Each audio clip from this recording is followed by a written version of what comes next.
Yo, what is up guys? Welcome back to a brand new F1 22 esports video. Today we are driving around the Mexico City circuit. It's round 8 of the F1 22 esports series. And after the last time, we hope we can have a little bit of a better qualifying. Last time around in Monza, we went out in Q1 and we lost a lot of points in the championship after getting damage in the opening lap, which always makes it tough to come back. As you can see here in the driver standings, we're 58 points behind Lucas Blakely in the Drivers' Championship. We are in P5, and yeah, we're gonna have to basically have a near perfect end to the season if we still want to have a chance in the championship. And we also need Lucas to have a little bit of bad luck and some incidents, some no scores, and then basically we need to score a lot of points.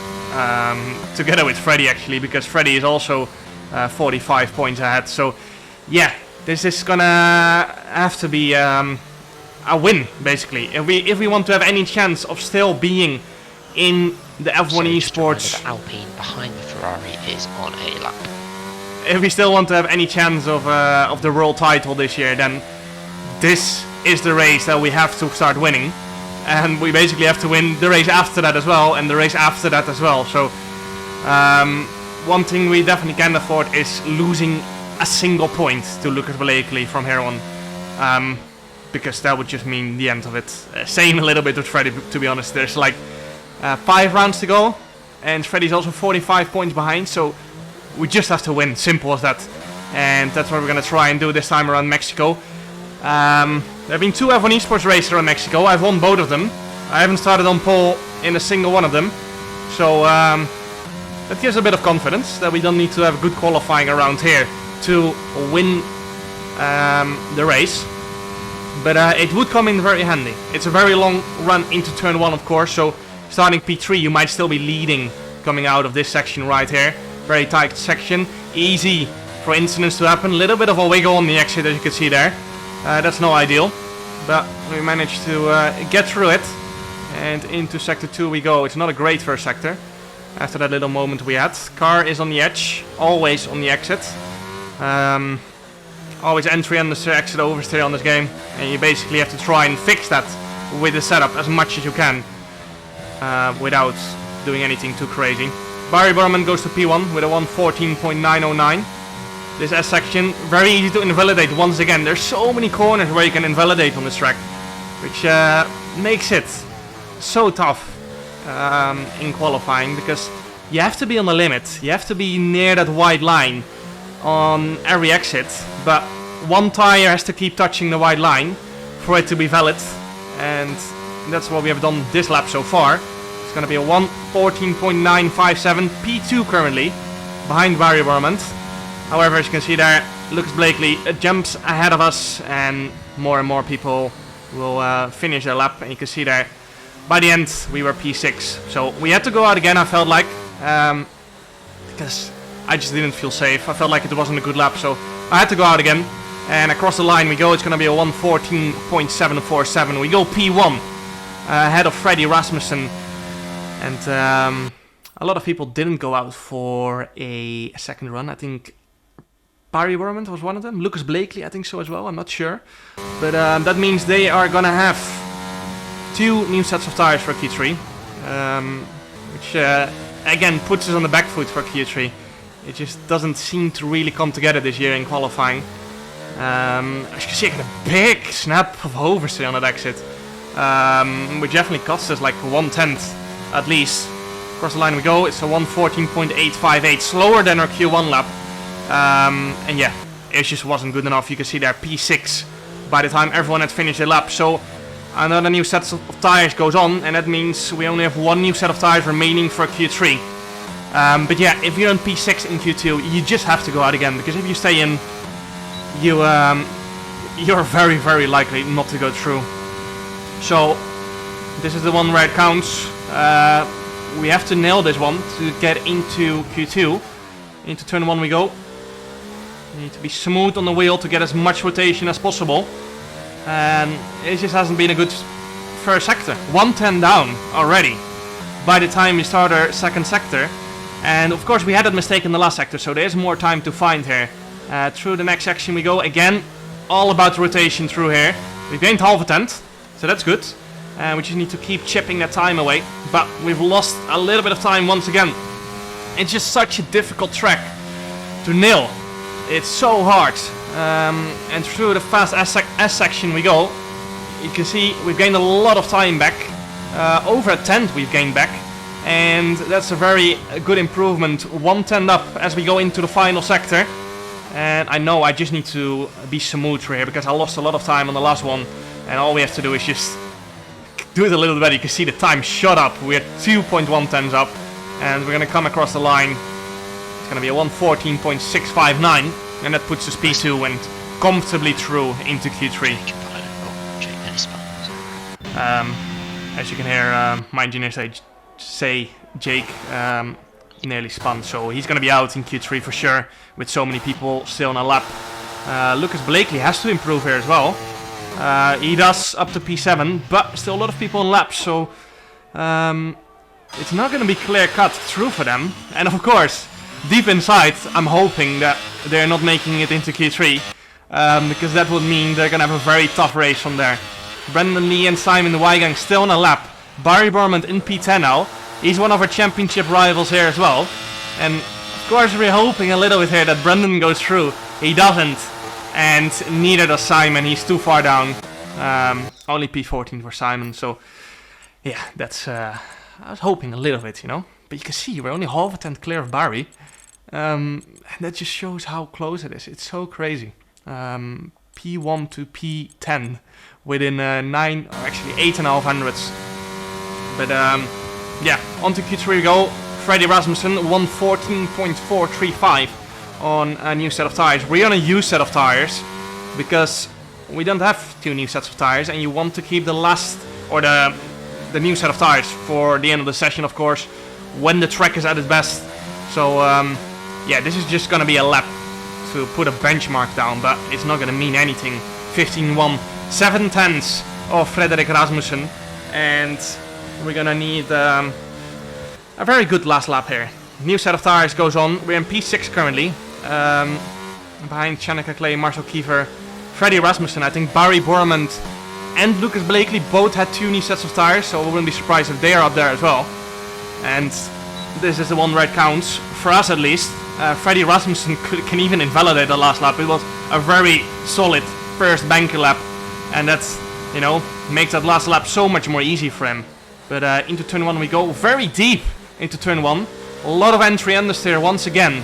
And we've only gained around half a tenth in this first sector because I run wide on that first apex. And we've lost definitely around 110 there. So that's very much not ideal. And we're gonna have to get our shit together in the next 2 sectors if we want to have any chance at pole position, which is still in there, I know it. We've had a pace all qualifying long.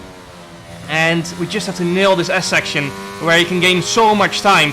And then the last sector is also so important. Flat out through that S section we go. DRS open for the final time this lap.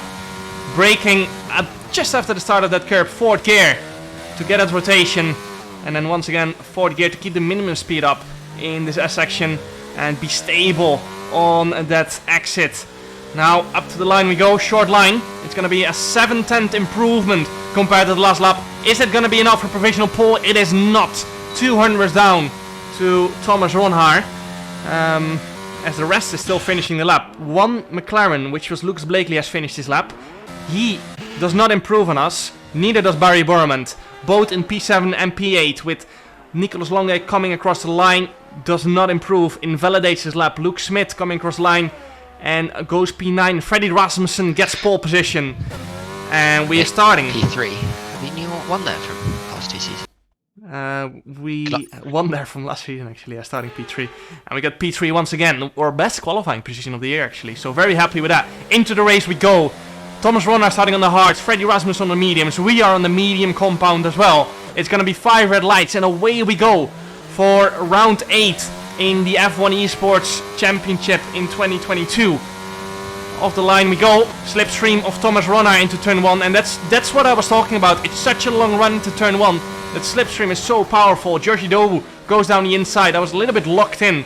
I felt like making a 3 wide into turn 1 was going to be incredibly stupid. Tried to go for the switchback there. Did not quite work. And Thomas Ronhaar stays ahead for now. Joshi Dobu goes for a little move.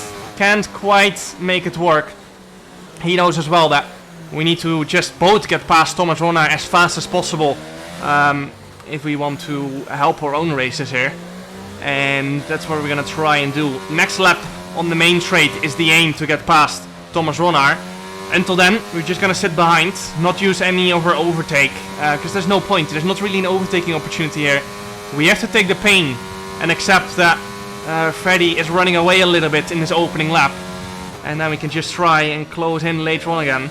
A little bit of hesitation on the turn-in, but this exit is going to be very important. You can see we've got so much more grip on this set of mediums. Through the last corner we go. Overtake enabled. Thomas is not going to fight this, as he's going to have a lot of medium runners behind him, and if he fights every single one of them, it's going to hurt his own race so much. So past we go, and into P2. Josh goes for the move on Thomas Ronhaar as well. He knows he needs to get past.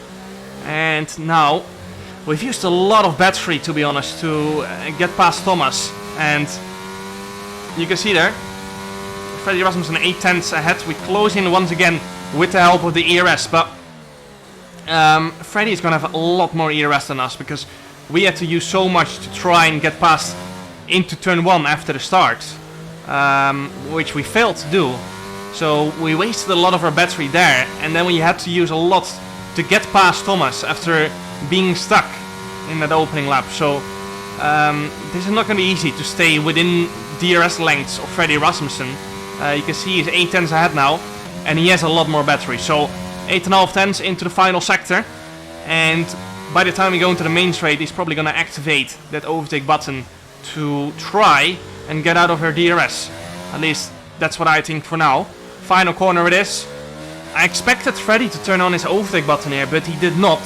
And that keeps us alive, I think so, for now. We set a fast lap of the race, because we used that much ERS as well, of course. So that is not really a good representation of our pace just yet. Josh right behind us. Lucas Blakely up to P4 after starting like P8. So, honestly, I wasn't happy to see that, but yeah. P5, P6, P7, all on hards. We just have to focus on our own race and try to win it. Whatever Lucas does, we cannot control. And we just have to focus on staying in the DRS of Freddy, because he just used a lot of battery there. And he had a good turn 1, 2, 3 as well. So this is making it very tough for us to stay in the DRS. You can see I'm pushing, backhand stepping out on the exit there. And we need to nail these next few corners if we want to have any chance of staying within the DRS.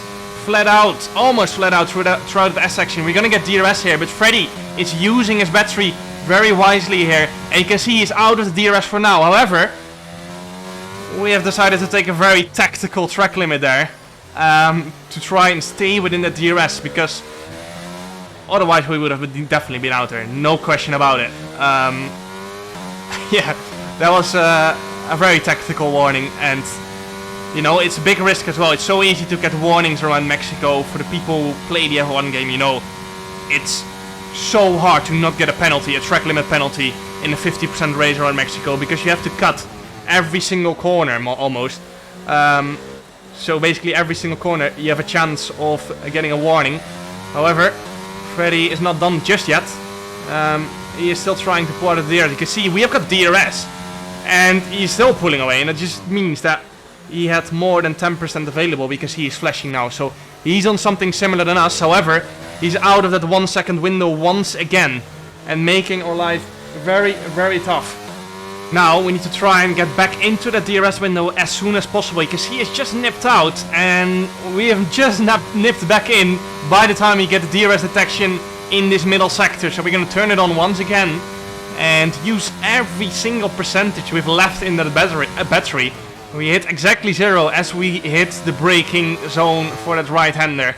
And now it seems like we're finally comfortably gonna stay in this DRS, as Freddy has run out of battery as well. I think he's like 4% more than us, but we're gonna get DRS on this straight and on the next one as well, because it's a double DRS detection zone, which means that if you are within 1 second at the detection point, you're gonna get DRS twice on 2 different positions. As David Tenitz has retired from the session, and his car is returned onto the track, which honestly I don't get. It's been like that for so long now. If you retire when you're in the pit box, then the car should just stay there. But yeah, on to the end of lap 14 now. We're 6 tenths behind Freddy Rasmussen. You can see we've recharged a lot of our battery. We're up to 70% again, so that's very nice. And pit window has opened, and you can see George Dovo and Lucas Blakely both boxing. Seen it. Blakely as well. For a new set of hearts. So I think box this lap, but I'll confirm with the others. They're going for the undercut, but it takes so long to warm up the hearts around here that the undercut is not really an undercut, but of course once we box we have to go through the same cycle as well, and we're gonna lose the same amount of time. So yeah, it's an undercut as Freddy boxes now. We're gonna turn on the overtake button and the DRS to try and go for the overcut, because with the help of DRS I reckon we can pull that off. Especially because of that hard warm-up. That's going to be a complete nightmare to them. Thomas Ronna in P2 on the hards, and it seems like we are the last of the medium runners to box. So we're going to have the freshest set of tires, freshest set of hard tires in the last few laps of the race, which might just give us that edge, you know, that we just need. So I went a little bit wide there as the tires are obviously wearing off. This is lap number 16 on the set of mediums. We're gonna have to do 20 laps on a set of hards after this, and you can see we gained like 8 tenths to Thomas Ronna in this lap, just because we used so much of that overtake button. And yeah, this in-lap is crucial. Usually on Mexico, you tend to get a lot of traffic once you've boxed. People that still need to box, you will come across, because the pit loss is quite low, and the tire advantage you get from new tires is quite high. So yeah, also people who have been in incidents, you will come across even faster, of course. So we're boxing for a new set of hards here. It's going to be very close with Freddy. Might come out between Porajits and Rasmussen. As you can hear my engineer say there, we will come out between Porajits and Rasmussen, as Crofty is shouting through me there. Very annoying, Crofty, very annoying. My engineer is trying to calculate his gaps and do that as fast as possible, so he knows where I will come out more or less. And you can see he was spot on this time. We come out right between Tomek and Freddy Rasmussen, but now we have to warm up these tires. We gained around 1.5 seconds on that in-lap to Freddy, but now we have to warm up these tires, which is a complete pain. So we're gonna try and get past Tomek at the start of next lap, more or less, on the start-finish straight. But first we have to warm up these hards, of course, as Tomek is still in the mediums. I think he had an incident on the opening lap, and that's why he's so far back, and why he's still going. His race is pretty much over, so yeah, he's just staying out for the sake of it. We're gonna get DRS here in this middle sector, and you know, close that gap a little bit. I'm not sure if I'm going for the move on the main straight on this lap already. He might actually box as well, because I don't think he can do a lot more laps on a set of mediums. But yeah, he's gonna give us DRS nonetheless, which is very, very nice. Our tires have warmed up by now, and that's also why Freddy is right on our gearbox. He's 4 or 5 tenths behind. Freddy ERS 40% entry sector 3. We're still pits, so that is absolutely beautiful for us, because now we got DRS on this straight and on the next straight, which helps us a little bit defend from Freddy, even though I don't think Freddy wants to go for the move just yet, because you know, we're basically in the net P1 and net P2, so there's no need to battle. Freddy just wants to recharge his battery, just like me. We're on pretty equal ERS levels, but Freddy will have DRS every single lap, and that helps you regenerate ERS faster. So on to the end of lap 20. You can see Daniel Haddad on a set of hards ahead of us. He still needs to box, so he's going to be struggling. and just on the DRS detection we were within 1 second, so that's absolutely beautiful, because now we're gonna get DRS on this straight and on next straight. But something I realized very quickly was that Daniele Dot was gonna try and hold all of us back, because his teammate is on the brink of getting points, and he needs to push everyone back so his teammate can close up to the top 10 to try and get points. So I knew that Daniele was not gonna make this easy for us, and with the help of the overtake and the DRS, we just didn't quite make the move done into that left-hander. However, Daniele did go wide on that old set of hearts. He tried to cover off the switchback, but that gave us the opportunity to go all the way around the outside, and this was such a crucial move. We had to use a lot of our battery to make that move, and we lost a lot of time. But now we've got clear air in this oh so fast middle sector, and we've got clear air in that so slow last sector, and basically that means that Freddy will get held up in this last sector, or at least he will have to battle Daniele to try and get past, which is losing Freddy a lot of time. Of course, Freddy has a lot more battery than us, so we have to get a lot of time gain to be able to stay out of the DRS window, because as you can see there, Freddy is gonna... in front, so I don't think so. Freddy is gonna turn on that overtake button and try and close that gap once again, so he will get DRS in the next few laps.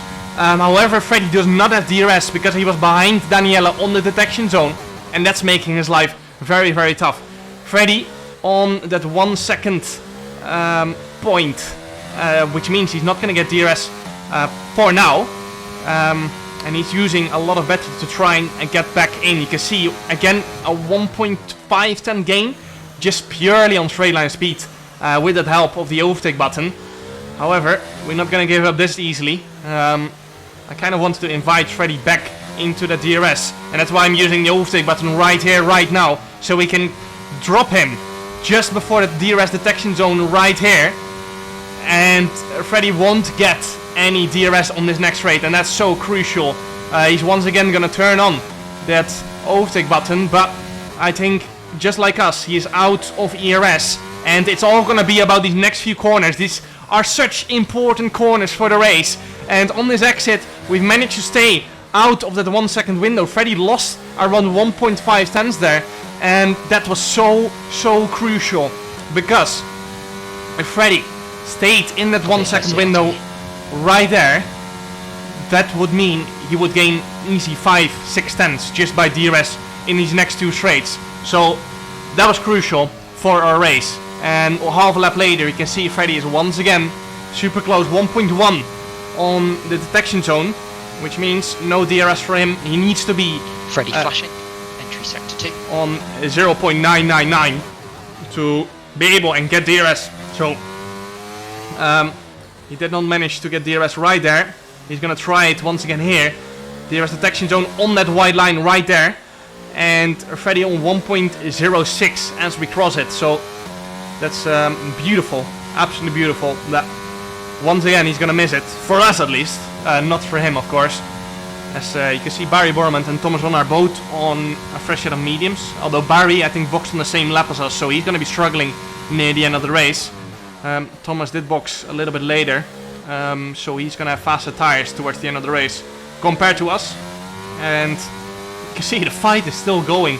I remember I was fighting so hard to stay out of Fredrik Rasmussen, his DRS, because if there's someone you don't want to have a 1v1 pace battle with on average pace, it's Fredrik Rasmussen. And I remember I was near doing everything perfect, corner after corner I was absolutely on the limit, and yeah, you can see I'm almost flat out through there, just to try and stay out of that DRS window. Once again, Freddy using his battery out of that fast S section to try and close in, and if I make even the smallest of mistakes, that means he's within the DRS.